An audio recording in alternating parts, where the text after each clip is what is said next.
Thomas, Lucas, I need you to stay there, please, okay? Okay. Well, ladies and gentlemen, I am a civilian embalming surgeon. And as you may have already heard, embalming surgeons offered a fairly innovative optional technique to soldiers and their families so that a soldier who died during the war could have his body shipped home and arrive in a condition that would allow it to be viewed prior to burial. And so this process is simply a process of sanitation and disinfection. And by destroying what we know today is bacteria, in an era where that was not yet understood, we can then achieve preservation. So we are sanitizing through the application of chemicals in order to achieve preservation. Now, many soldiers died, and you're supposed to be dead. Many soldiers died because of disease or illness rather than direct trauma like a gunshot wound. And so many soldiers, I'm sure you've all had diarrhea, and maybe really bad diarrhea. Well, if diarrhea lasts over many days, it can kill you because you become so dehydrated that your body can't simply defend itself. And many soldiers during the war were eating bad food. They were eating gross food that had spoiled, and so they were getting sick. And it wasn't necessarily a gunshot wound that was killing them. Now, they might also die as the result of a surgical procedure. Some soldiers might have had to have a leg amputated or an arm amputated because the bone was so terribly damaged by the gunshot that in order to save the life of the patient, you remove the affected part in order to tie off the blood vessels that would otherwise bleed. And so keep in mind, again, that soldiers didn't just die because they were shot. Now, what do you think we might need to do first in order to get ready to prepare our soldier? What do you think? You guys your hand up first.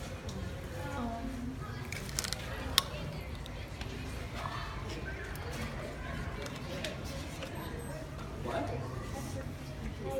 Okay, anybody, just shout out. I know you're supposed to raise your hands, but here I think we can bend the rules because there's so many. What do you think? Yeah, exactly. But I don't think you want to see them undressed, right? So we'll avoid that.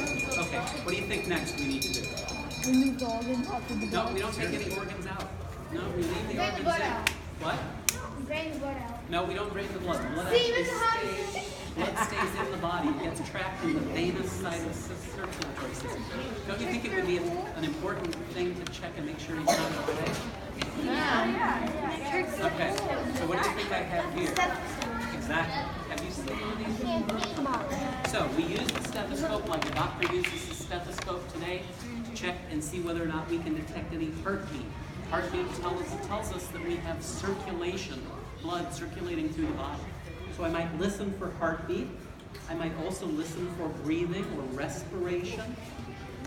Now, our soldier's heart could be beating very faintly, or our soldier could be breathing very shallowly. So our soldier could still be living, but actually I'm not detecting it by simply listening through this device that you can see through. There's nothing in between our soldier's chest and my ear. Okay? So we can perform other tests in order to confirm that our soldier is not alive. Many of you may be aware of the location and the presence of the radial artery located here in the wrist. It's the pulsing of the radial artery that we use in order to gauge heartbeat or heart rhythm. There is also a vessel called the tibial artery located in the ankle. Pulsation of the tibial artery is more difficult to gauge because it's seated more deeply in the tissues, but we might tend to locate it in the ankle. There's the femoral artery. You all might giggle, but the femoral artery, very large diameter vessel located here in the upper leg. If you hear on TV in the news about soldiers who might be dying in Afghanistan or Iraq, and they've been injured as the result of a roadside explosion, an IED, in many cases that explosion has damaged the femoral artery, and so the soldier ultimately lost his life because of extreme rapid blood loss through that blood vessel.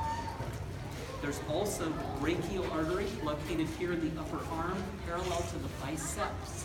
So if you go out running, you might feel your heartbeat up here in your upper arm or in your armpit. That's the axillary artery in your armpit. There are also a pair of arteries here. You might have exercised and you feel your heartbeat here at the base of your neck or in your ears. Those are the jugular veins and carotid arteries. And ultimately, I'll demonstrate an injection into the carotid artery. Have any of you ever tried wrapping a cord around the end of your finger just to see what happens? Yep. You can feel the heartbeat, exactly. The end of your finger might throb. What else happens? It turns purple. Right, why do you think it turns purple? Because it's putting pressure on it. You're trapping the blood in the end of the finger, right? It's not able to continue flowing through the rest of the circulatory system. So that's another test. Have any of you ever accidentally, I hope you don't intentionally, prick the end of your fingertip with a needle? Yes. No, sewing. Yes. Sewing, exactly. So what happened when you prick the end of your finger sewing? It bleeds, right? So that confirms that we have circulation. But didn't it also hurt?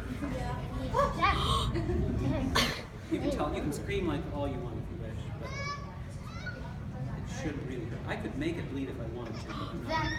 But my point is that there are nerves in the end of the fingertip, so when you sewed and you pricked the end of your fingertip, you may have immediately jerked your finger back out of the way before you even could think about it.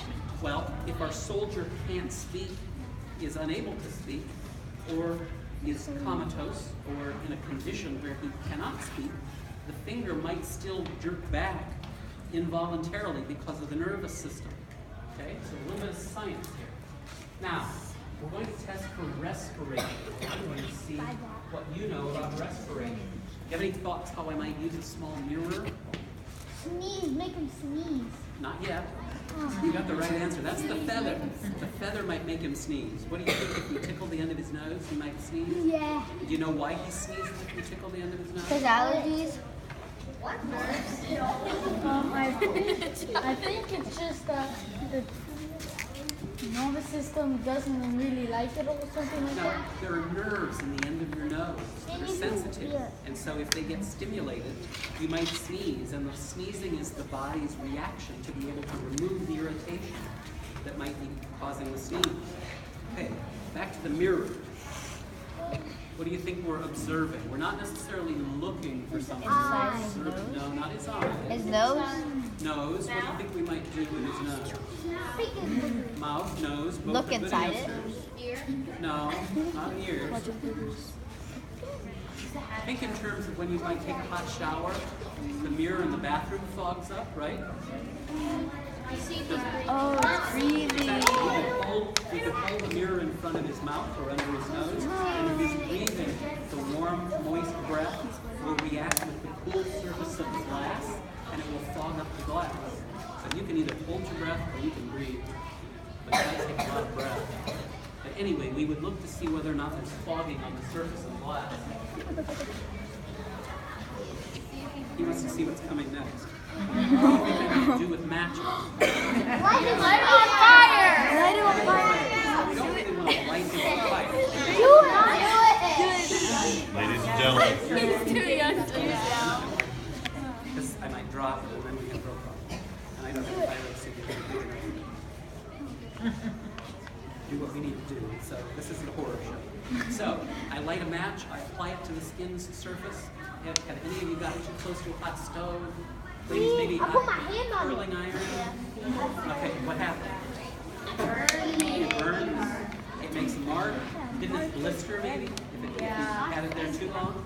So if we notice that blistering is occurring, blistering is the body's natural defense to be able to protect the tissue from further damage.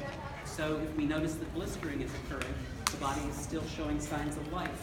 If there is no life present, then the skin surface will simply carbonize or blacken and burn. So those are tests that can be performed. We might also place our soldier's hands on his abdomen.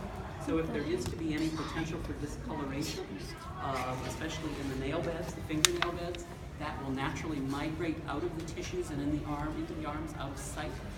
Now, as I've mentioned, our goal is to sanitize and disinfect the soldier's body by injecting chemicals into the artery.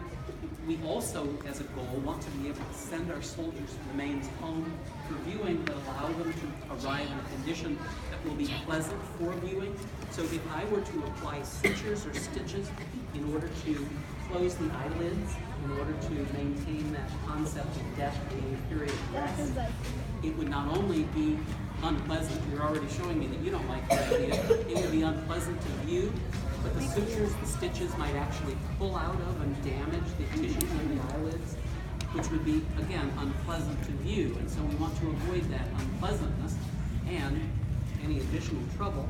So if he keeps his eyes closed, I can apply $50 to the eyelids that will provide just enough weight in order to help hold the muscles, the fragile tissues, closed, while our embalming fluid is acting upon the muscles in order to fix them in place. Now, you might be wondering also about his mouth. Your teachers might want to keep in mind, through simple surgical procedures, we can raise his upper lip and insert a single suture through that thick area of tissue that you might feel in the upper gum line, just below your nose. That would be the area we'd capture in a single suture, and I could apply the suture needle in the opposite direction behind the chin to create a loop of cord that I could gently tie in place.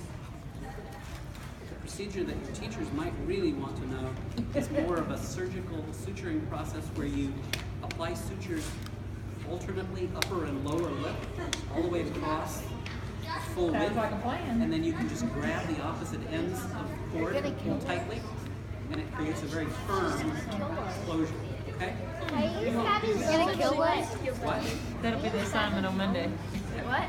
So, we also want to support the muscle and the bone, the mandible, the jawbone, and so by applying a binding beneath the chin, and that you can pull as tightly as you like. Okay? So, with that, we're ready to begin our process. I need one more volunteer, and I'll let the teachers pick.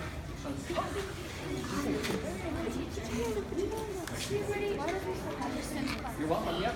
Just leave your bags over there. You're going to need your hands. And I'm going to... Are we doing okay? Surgical procedure.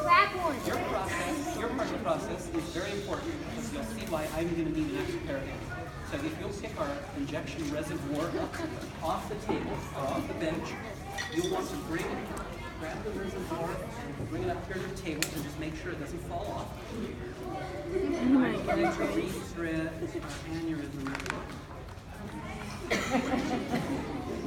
What's going on?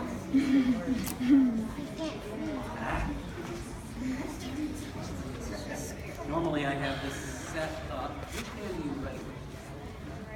Okay, then you'll want to hold the red rubber ball in your right hand.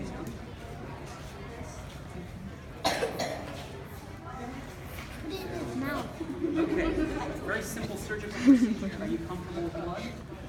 As long as it's not your own, right? Okay. We've confirmed that we have no life present.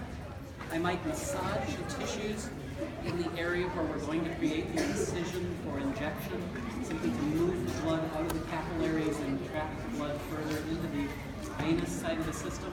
Unlike Hollywood, where any injury spurts blood like crazy, that's not really what happens unless we sever arteries in a living body.